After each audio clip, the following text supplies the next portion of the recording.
David Brahmananda Swamiji with us.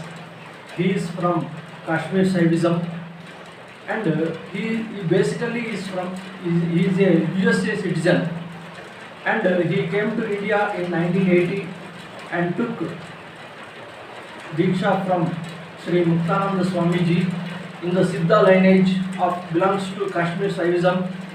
So Sri Brahmananda is with us. Welcome Swamiji.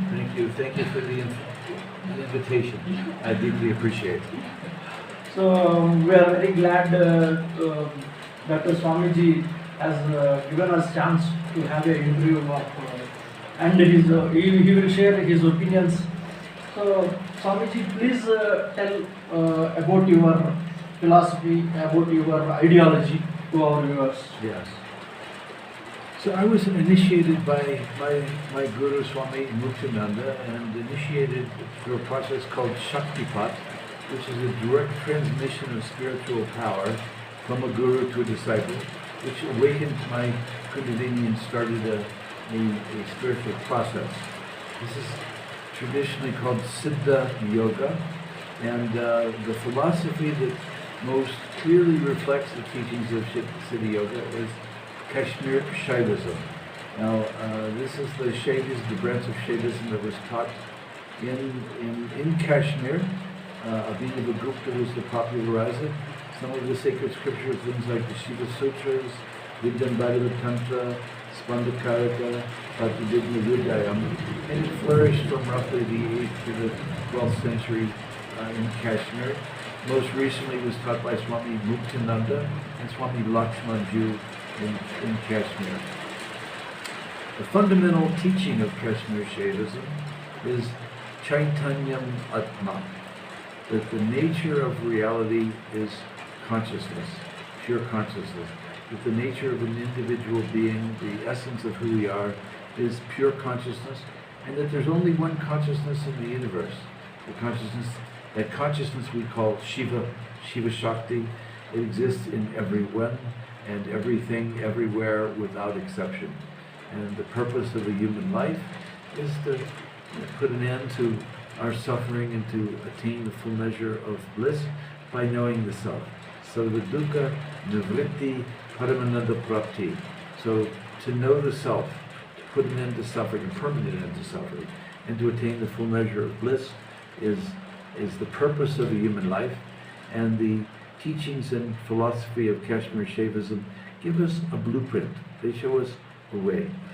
They explain why it is that the universal consciousness contracted and became individual beings and why we suffer. It explains through the philosophy of that. And then it gives us the practices, largely meditation, dharanas, bhakti yoga, karma yoga, jnana yoga, the different yogas, the different upayas as means to return to our essential nature, to know ourself.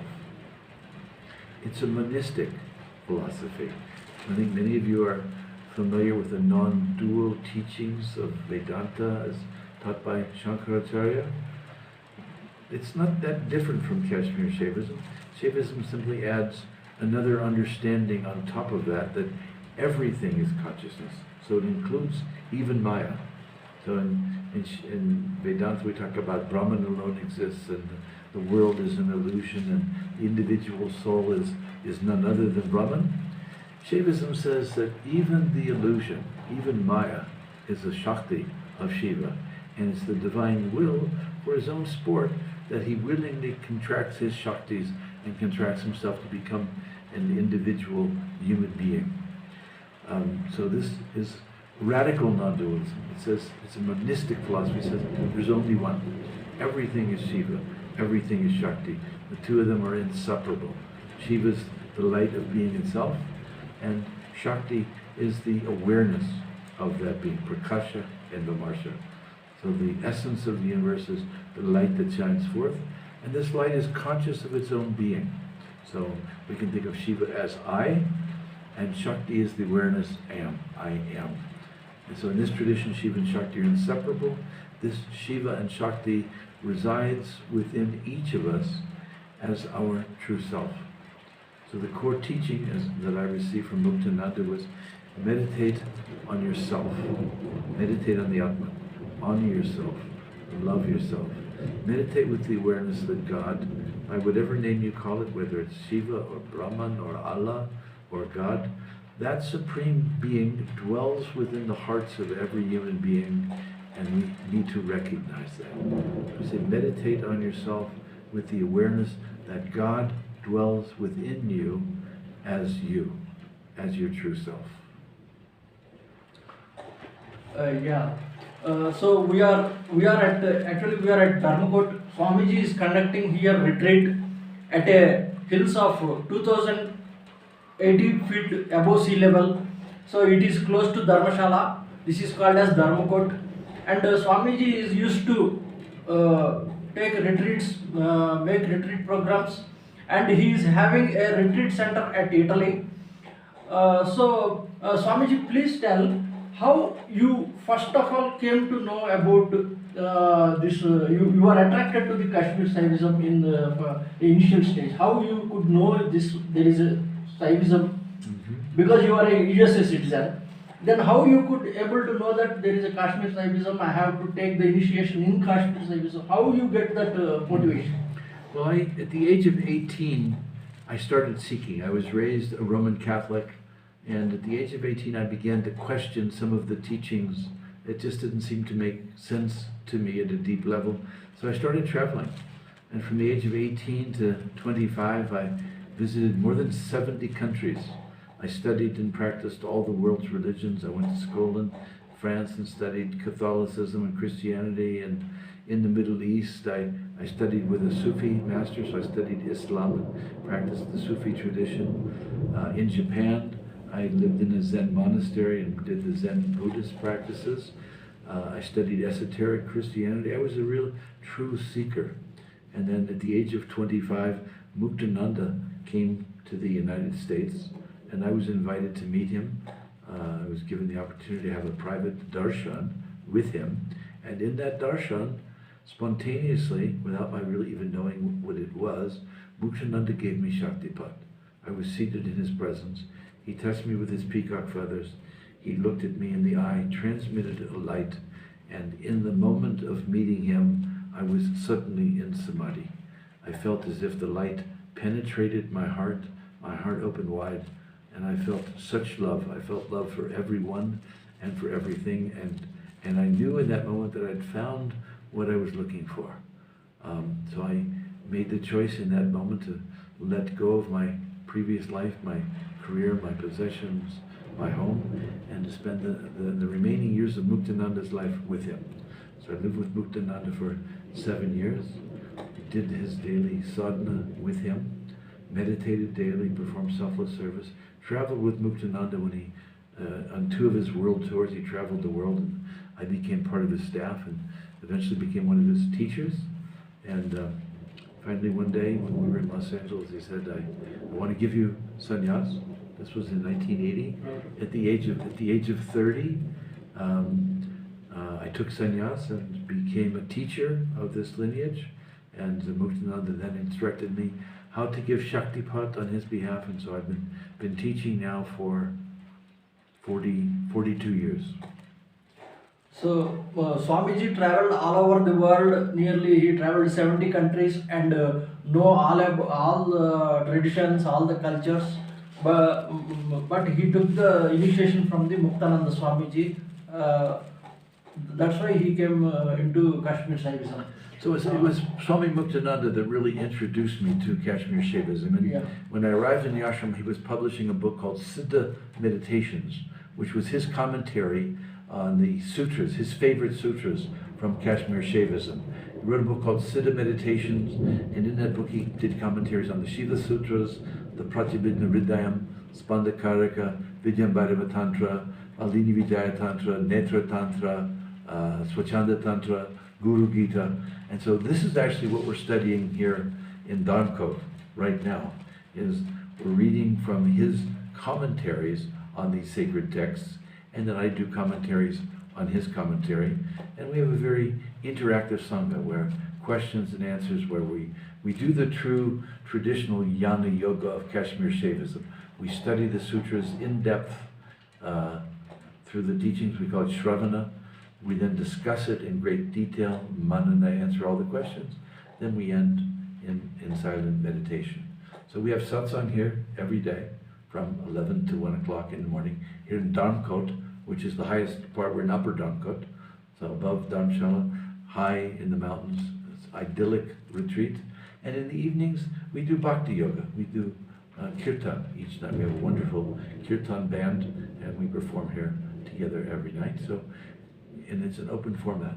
You're welcome to come at any time, whether it's for the duration. We'll be here for 3 months through September, but each sutra stands on its own. So you can come and drop in just for a class, a day, a week, a month, and you would be more than welcome to join the two of us here. Yeah, here in Dharmakot, it is very good climate. Today, the monsoon also entered Dharmakot, and we are having the first rain here. So, Swamiji, have you given any diksha to any other persons, or just you are doing retreats? I listen to the divine guidance, Yeah. and so I give diksha when the inner guru. Oh. See, I don't think of myself as a Sadguru. Yeah. My Sadguru is Muktananda is there, and so I'm connected on the inner plane, and so I'm constantly asking, what should I do? And so when I'm guided to give diksha, I give diksha. I don't do it through my own volition, but when I'm guided to do, instructed by my guru, I act as an instrument, a channel for the divine. Okay. So Have you initiated anyone? I've initiated many people over the years.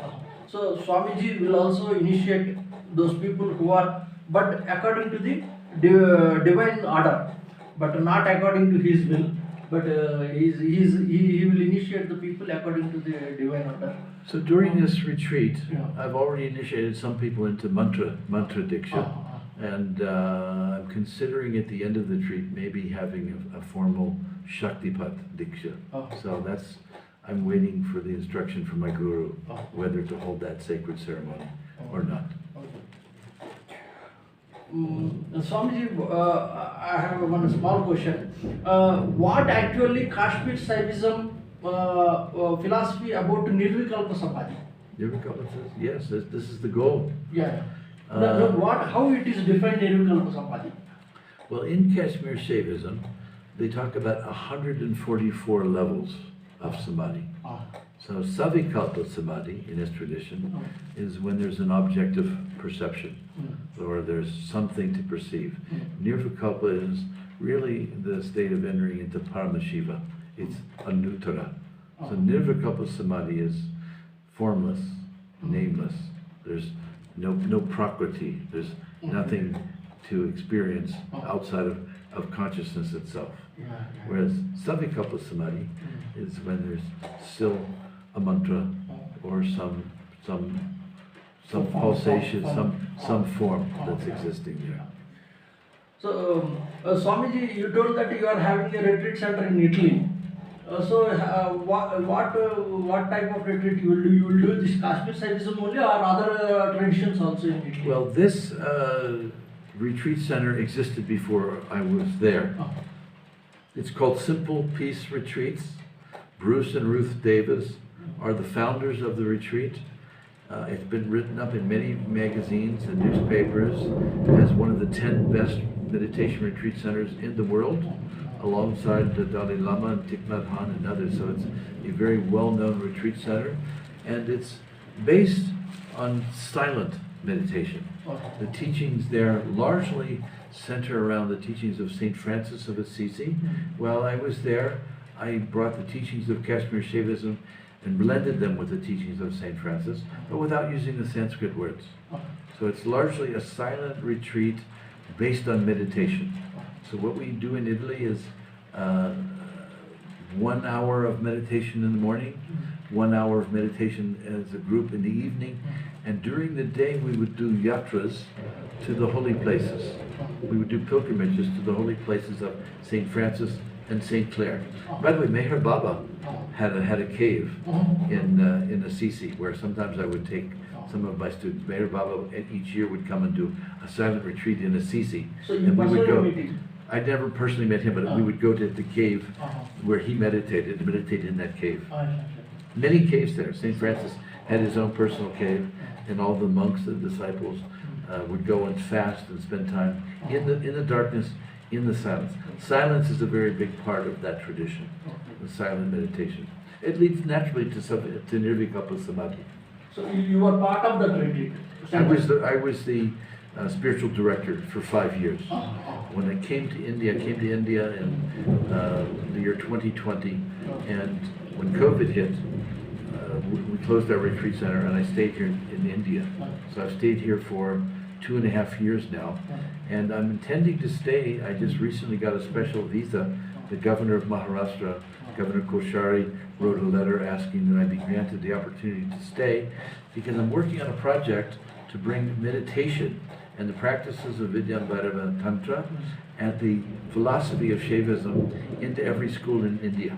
We're starting with the state of Maharashtra, where we're teaching meditation and training teachers of the Vidyanbhairava Tantra and Kashmir shaivism at the University of Mumbai, and then we'll bring it into all the schools K through 12.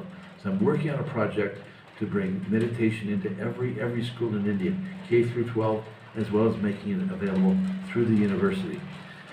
We'll also have a special program to train teachers to teach meditation in the schools.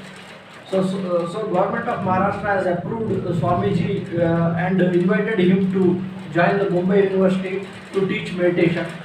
So Swamiji, what are your future plans, and how you want to expand yourself or your retreats more in India or in abroad? Well, I don't have any personal plans. My practice is to listen to the Guru inside of me and to follow the instructions. Right now, I've been guided to stay here in Dharamkot for 3 months, do the retreat here. I've also been invited to go to Arambol and to lead retreats there during the summer, during the winter time, and in between I'll be teaching at Mumbai University. So I have a feeling as that program expands, it's going to be a big project, bringing meditation into every school. So what I see myself doing is teaching the teachers. So many of the people here on this retreat are teachers in their own right, and I'm training them to go into the schools, to teach at the universities.